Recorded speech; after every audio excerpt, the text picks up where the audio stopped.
between their thighs. Over, under po ang pasahan. Alternate po siya. Alternate po ang pasahan ng balon. At pag yung balon nakarating dito sa likod, ayan yung mga the last person, iipitin niyo yung balon between their thighs. Ayan, and hands off na po tayo at paunahan tayo umikot sa mga upuan. Ayan, paunahan tayo umikot sa mga designated chairs na naka-assign sa ating grupo at titigil tayo sa harapan ng upuan. At syempre, kailangan natin i-spell out ang letrang S, O, S gamit ang ating katawan habang ang ating kamay ay nakataas at magkalapat ang ating mga balat. Ayan.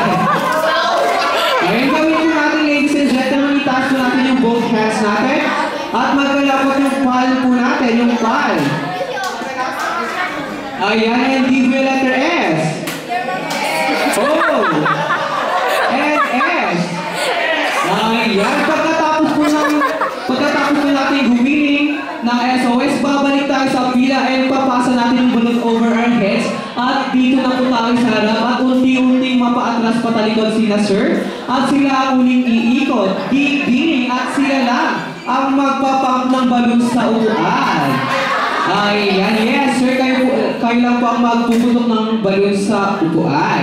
Okay, do we need a trial for this game or game na?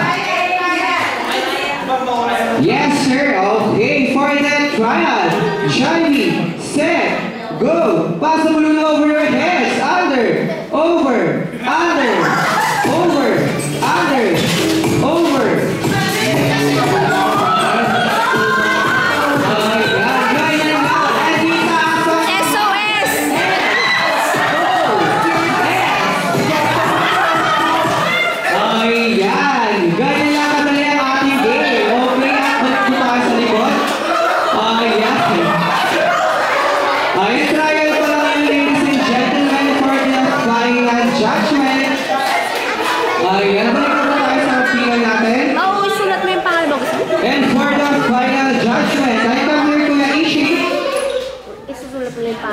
Alright, for the final judgment, Jollibee says, Jollibee set, go pass the balloon over your head, under, over, under, over, under, and Bobby sa pagkain, gentlemen, itaas sa kamay,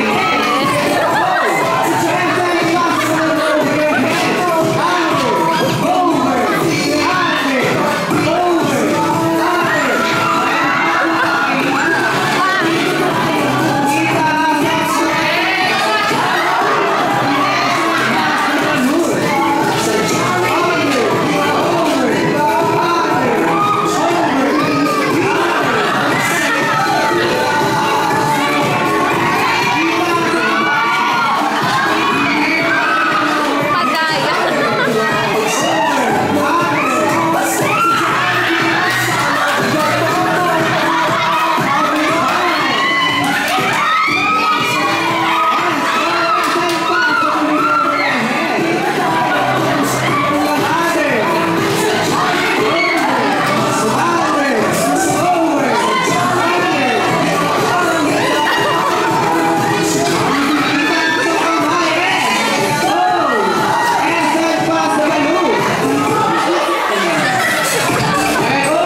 Ayan